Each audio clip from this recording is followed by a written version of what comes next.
Cari Shalom. Je veux tout d'abord rendre grâce à Dieu. Vous pouvez vous asseoir déjà si vous voulez. Comme ça. Merci beaucoup. Je veux tout d'abord rendre grâce, dire merci à notre Père pour la présence de chacun et de chacune ici.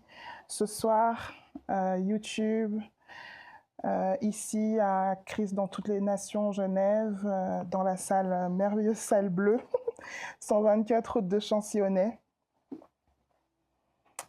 Alléluia. Je veux également saluer l'apôtre Alain Léa, notre leader à Christ dans toutes les nations. Cari Shalom, apôtre. Cari Shalom, pasteur Marc et pasteur Rosie. Cari Shalom.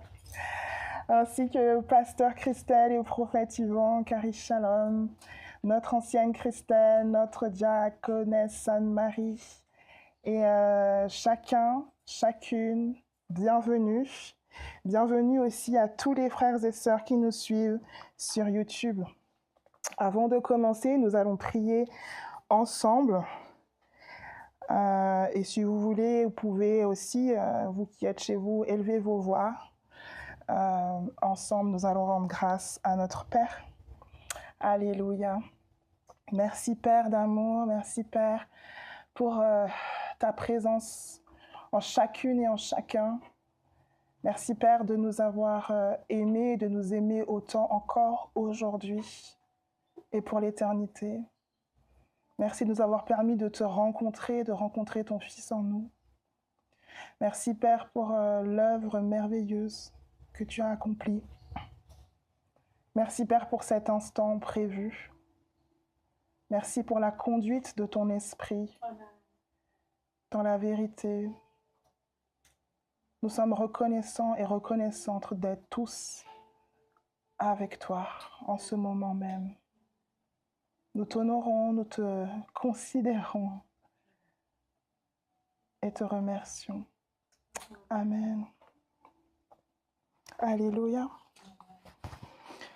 Alors ce soir, nous sommes toujours dans le thème de trouver sa voix.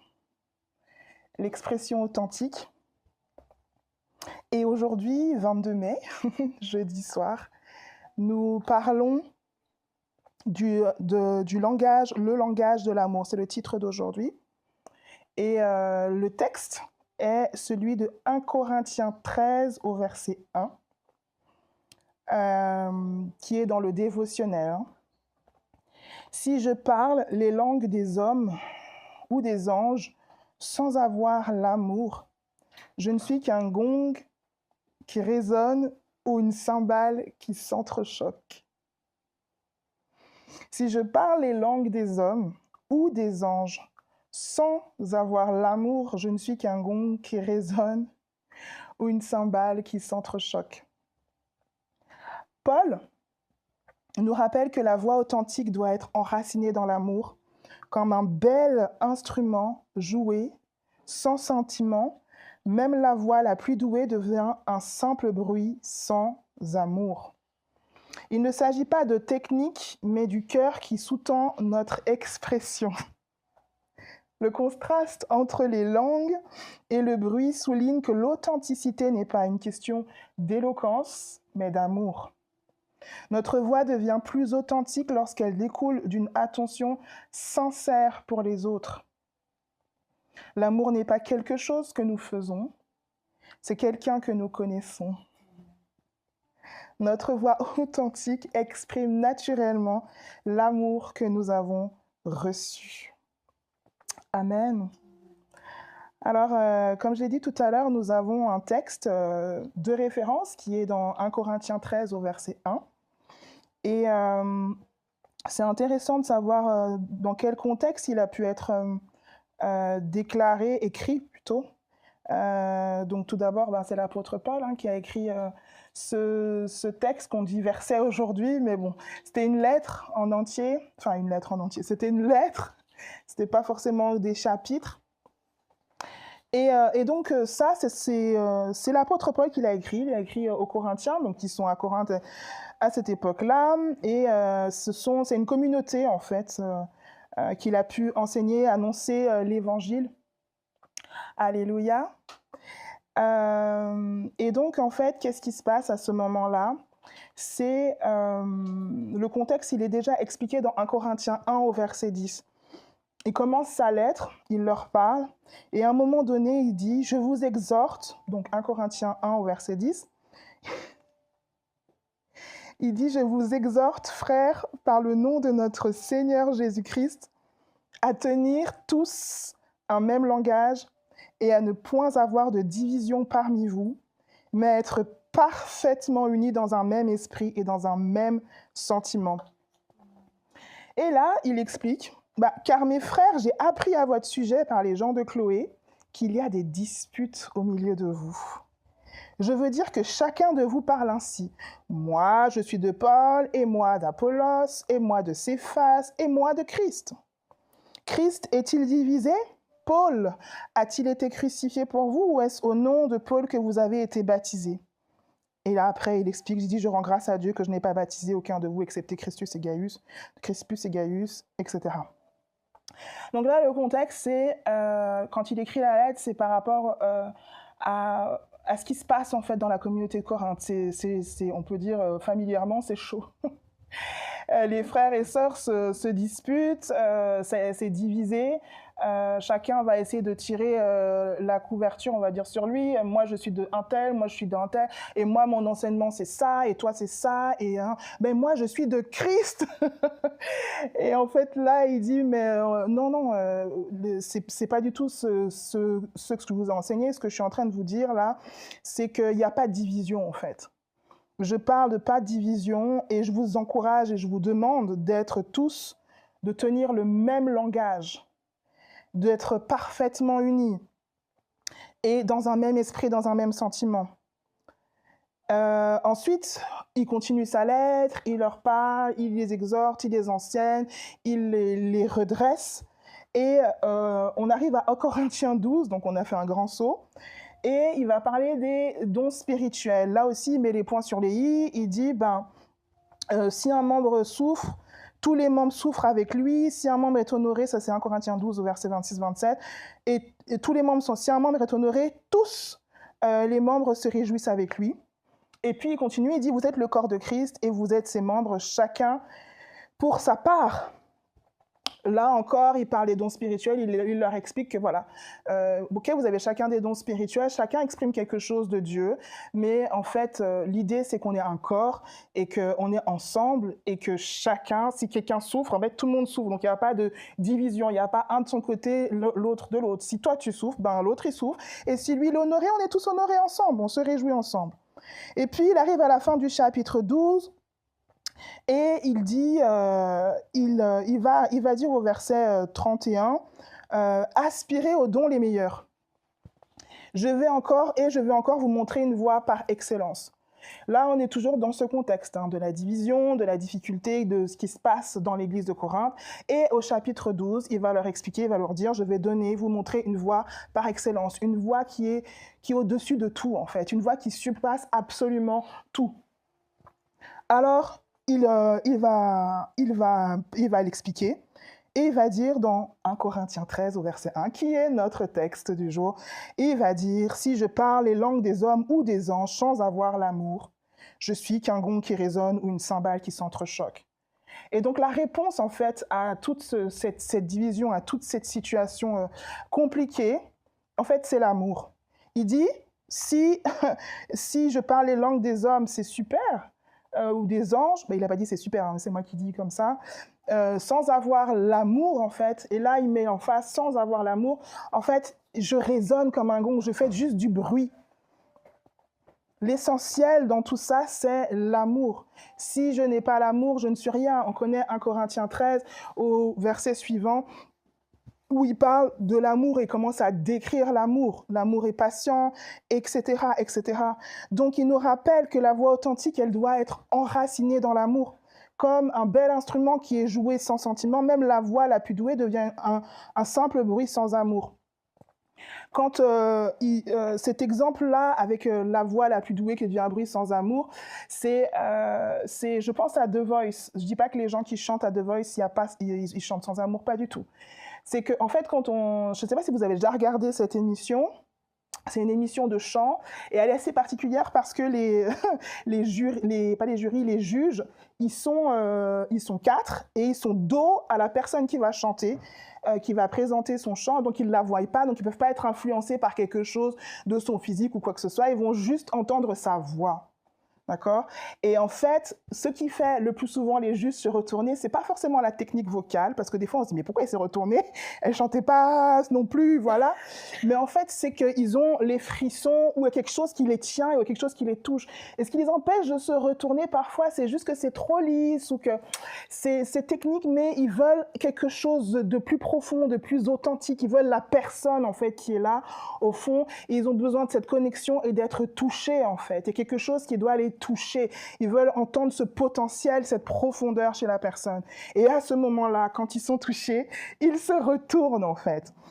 Et donc c'est un peu ce qu'il est expliqué dans cet exemple, c'est que en fait quand ça sonne, ça peut avoir une super belle technique, peut-être un joli son des cymbales, mais ça c'est vide parce qu'il n'y a pas l'amour en fait qui sous-tend en fait ce son et qui parle à travers le son.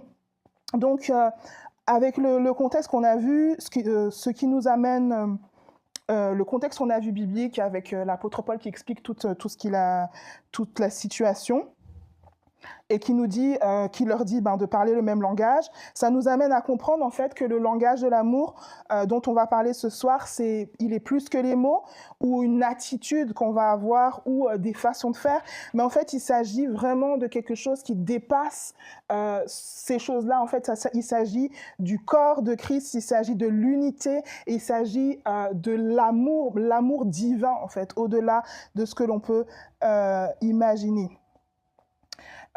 Deuxièmement, on parle que la voix authentique est un moyen d'exprimer l'amour. Il ne s'agit pas de technique, mais du cœur qui sous-tend notre expression. Et en fait, ce qui est intéressant par rapport au mot langage, c'est que le langage, il y a plusieurs définitions. Mais une qui est intéressante, c'est notre capacité en fait à exprimer et à communiquer sa pensée par des mots. Exprimer et communiquer sa pensée par des mots. Donc ça veut dire qu'avec des mots, on exprime une pensée, quelque chose qui est à l'intérieur de nous en fait. Quelque chose qui est à l'intérieur de nous. Alors quand on parle de langage de l'amour, on va exprimer la pensée de l'amour. On va exprimer la pensée de Dieu, en fait, la pensée de Christ. Alléluia. Le langage est également un moyen, donc je disais, d'expression. Donc ça peut être un langage qui est verbal, mais ça peut être aussi physique, émotionnel ou quelque chose, vous savez, quand le langage corporel. Donc notre voix authentique va être le canal par lequel l'amour va pouvoir s'exprimer. Dieu s'exprime au travers de nous et à plusieurs niveaux, d'où le fait de pouvoir être enraciné dans son amour. Quand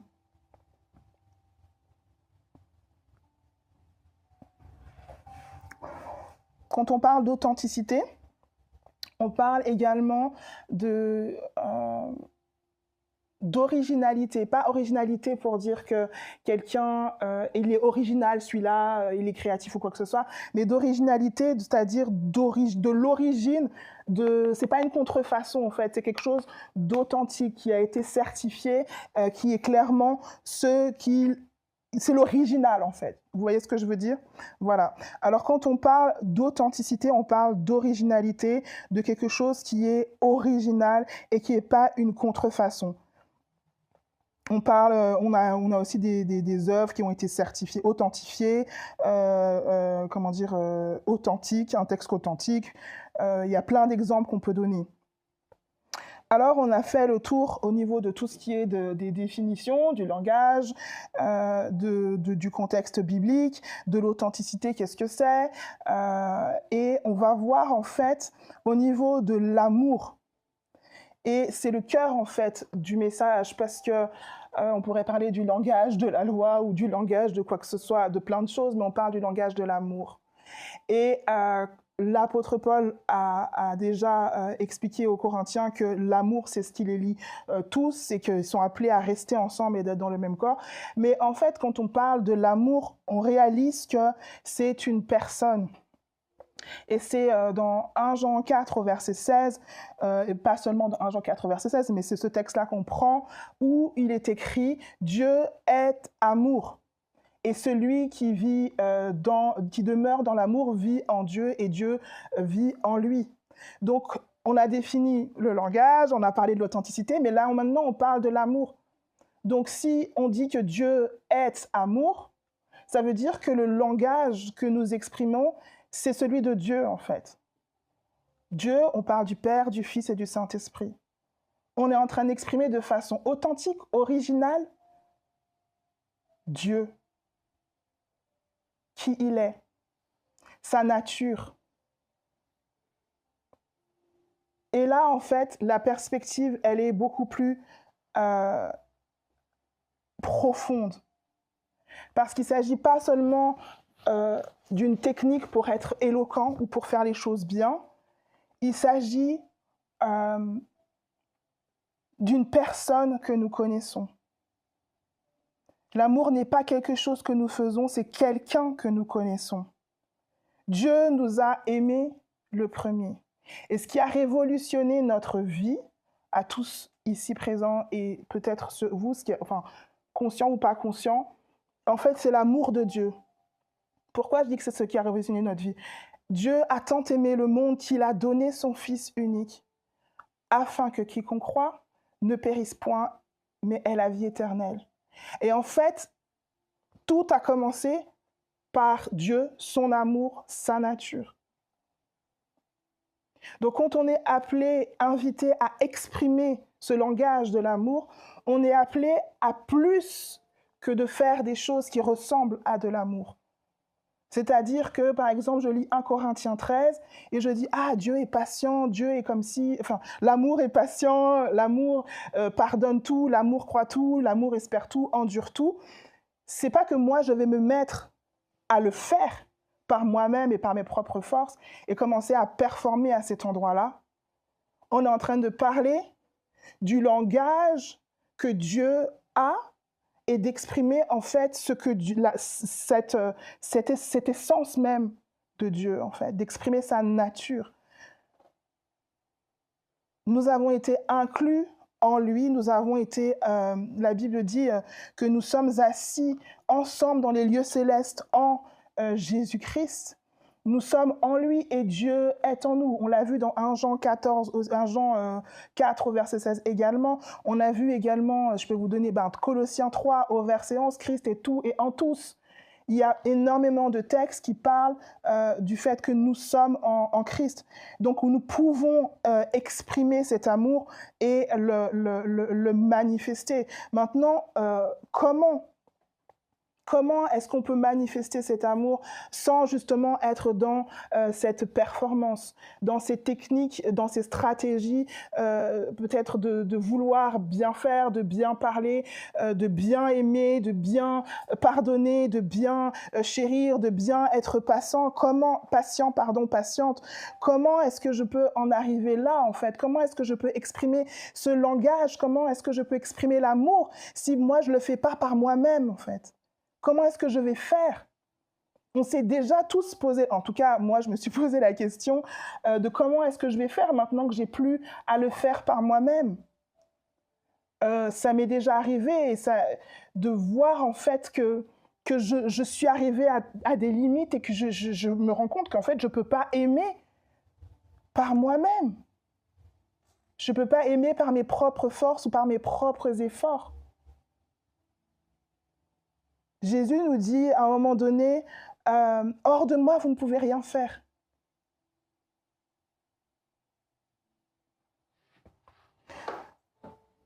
Des fois, on voit aussi le côté de je veux plaire ou je veux aimer Dieu.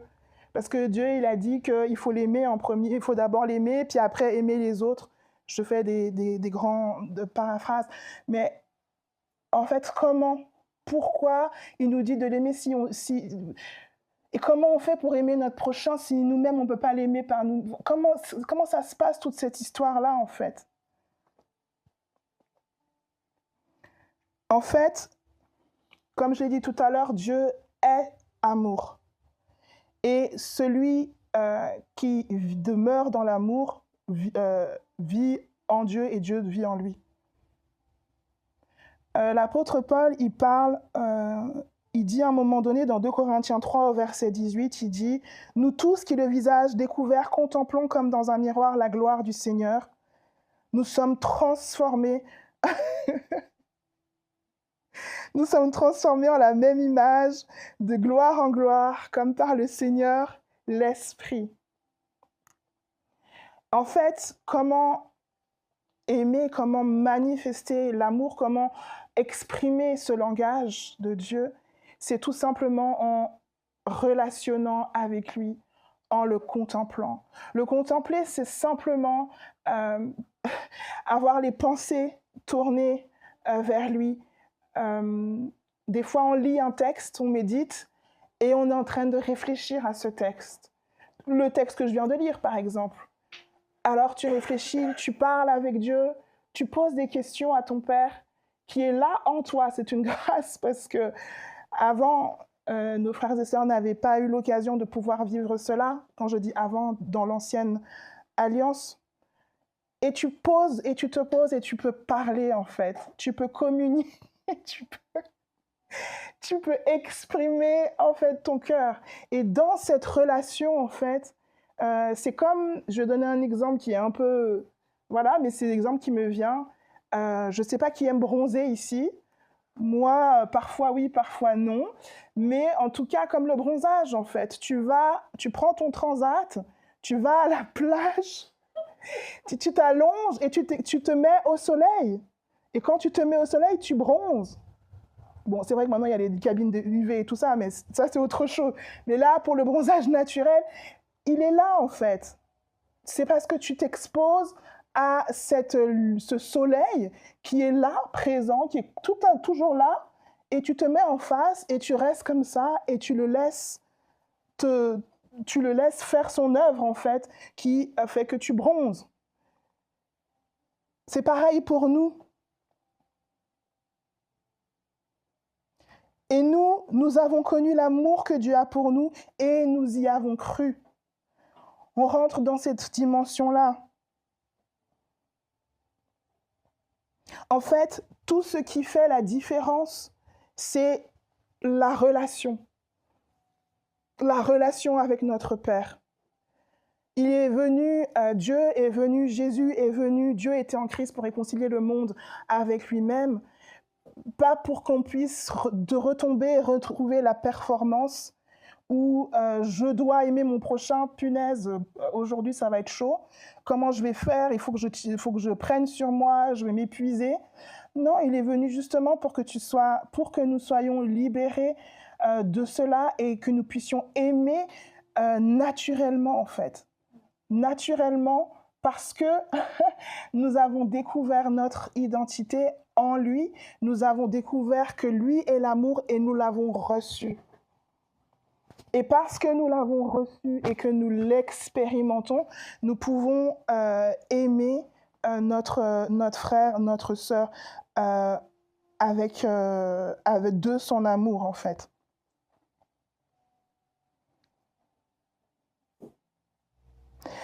Il y a un point que je voulais également aborder, c'est que l'amour,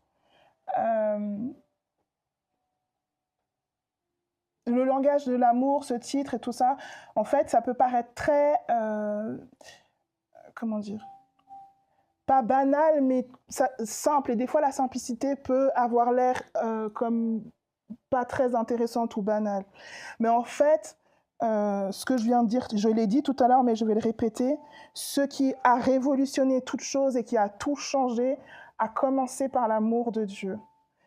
Ce qui nous tient ici aujourd'hui, c'est son amour, c'est sa grâce, c'est sa fidélité, c'est comment il s'exprime en nous, à travers nous, mais aussi à nous.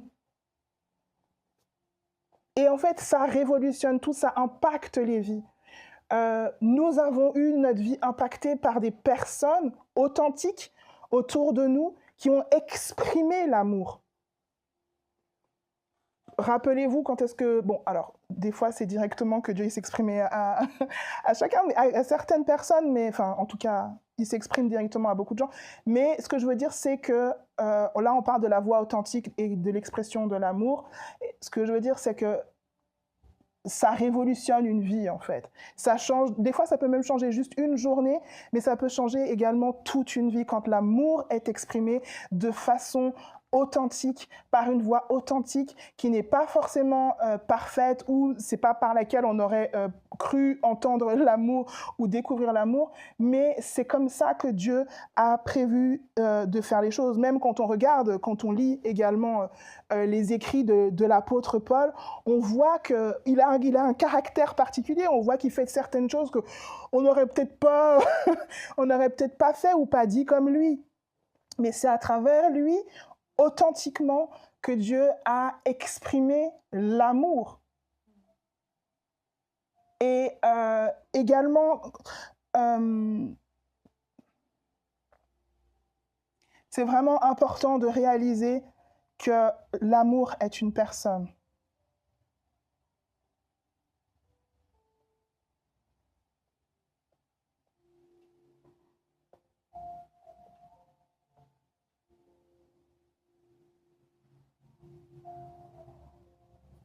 Excusez-moi, je n'arrive pas à retrouver... Je vais aller avec cette partie-là. Alors, ce n'est pas tant... ce n'est pas tant ce que tu vas exprimer, ce que nous allons exprimer qui est important. C'est important, hein, mais c'est pas tant ce que tu vas exprimer qui est important, en fait. Mais c'est depuis qui tu l'exprimes, en fait. De quelle source tu vas l'exprimer, de ton authenticité, en fait. C'est là le message. Et en fait, le texte, en gros, ce qu'il veut dire, c'est que j'aurais beau tout faire ce qu'il faut pour tout faire. Oula, le texte explique que j'aurais beau tout faire ce qu'il faut et m'agiter et mettre toutes mes énergies dans des choses qui sont spirituelles, qui semblent spirituelles ou visibles. Si je n'ai pas l'amour, je ne suis rien, en fait. Je résonne de façon vide. Alléluia. Alors,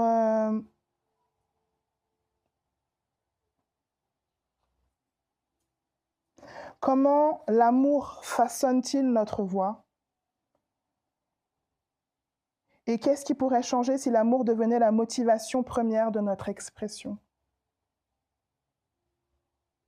Ce sont des réflexions que nous pouvons nous faire.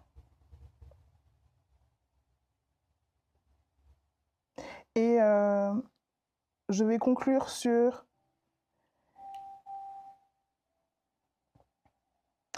quand nous exprimons, nous partageons l'amour, quand nous aimons, nous exprimons la nature de Dieu. Et quand nous participons à une œuvre qui est bien plus grande que ce que nous pensons. Nous impactons des vies, nous transformons des cœurs et nous permettons à d'autres, de connaître Dieu, l'amour véritable. Et le Christ est le langage d'amour à l'humanité, à nous tous.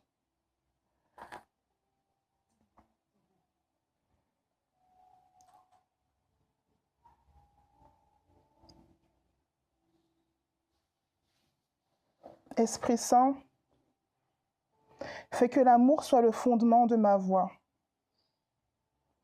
Aide-moi à parler avec une attention, une attention sincère, plutôt que par simple devoir ou compétence. Fais de mes paroles l'expression de ton amour. Et nous allons prier ensemble sur cette prière. Tendre Père, Seigneur de toute la création, amoureux de la vie et de tout, aide-nous à aimer à notre toute petite manière ce que tu aimes infiniment et partout. Nous te remercions de ne pouvoir offrir que cette seule prière et ce sera plus que suffisant. Car en réalité, tout en tout est lié et rien n'est isolé. Prier pour une partie, c'est en réalité prier pour tout. Et c'est ce que nous faisons. Aide-nous, Père, à chaque jour défendre l'amour, la paix, le bien, l'unité du corps du Christ et de toute la création. Car nous savons que c'est ce que tu désires. Comme Jésus a prié, que tous soient un comme nous sommes un. Nous offrons notre prière avec tous tes saints noms. Nous offrons notre prière avec le Christ, notre Seigneur. Amen. Alléluia. Alors, je rends grâce à Dieu pour toutes les personnes qui sont en ligne. Je rends grâce à Dieu pour vous qui recevez dans le sens, qui prenez conscience de l'amour que Dieu a pour vous, madame, monsieur, frères et sœurs, que ce soit maintenant ou quand vous serez dans le replay. Je prie que chaque cœur ici présent puisse rencontrer à l'intérieur de lui, d'elle, la pensée de Christ pour lui et pour elle. Je prie que chaque personne ici puisse expérimenter, exprimer sa voix authentiquement, dans la sincérité, dans la confiance, dans la simplicité et dans l'amour du Père. Je prie que chaque personne ici présente, chaque famille qui vivait des situations difficiles soit restaurée dans l'amour, dans la réconciliation. Je prie que les cœurs qui ont été touchés par l'amour de Christ puissent s'éveiller encore plus à son amour et être intensifiés dans cette conscience. Merci Père pour toutes les familles de la terre. Merci Père pour tous les enfants. Alléluia. Et merci Père pour toutes les communautés. Merci Père pour la restauration dans les communautés, l'unité dans les communautés et l'amour, alléluia, manifesté parfaitement en chacun et en chacune. C'est en tant que ta fille en Christ que j'ai prié. Amen et amen. Merci à tous et à toutes d'avoir été présentes. Et je vais vous dire au revoir. Mais avant de vous dire au revoir, je vais les annonces. Voilà, je cherchais les annonces. Il y a des annonces à faire et donc dès demain sur Telegram, nous avons l'apôtre, le prophète, la pasteur Christelle et le prophète Yvan qui vont enseigner. C'est à 6h30 le vendredi matin et le samedi matin. Et puis le dimanche ici à Christ dans toutes les nations Genève, nous aurons la joie d'avoir Pasteur Rosie, merci beaucoup, qui va nous enseigner. Rendez-vous ici dès 12h15. Vous pouvez venir sans autre. L'adresse est 124 route de Chancy à Aunay. Et il y a vraiment des transports. Il y a le tram et il y a la salle, ce sera à la salle bleue. Donc vous pouvez tout simplement entrer. Si la porte elle est fermée, vous pouvez entrer sans problème. Donc nous donnons rendez-vous en physique, en présentiel, ce dimanche. Excellente soirée à vous tous. Caris, shalom. Shalom.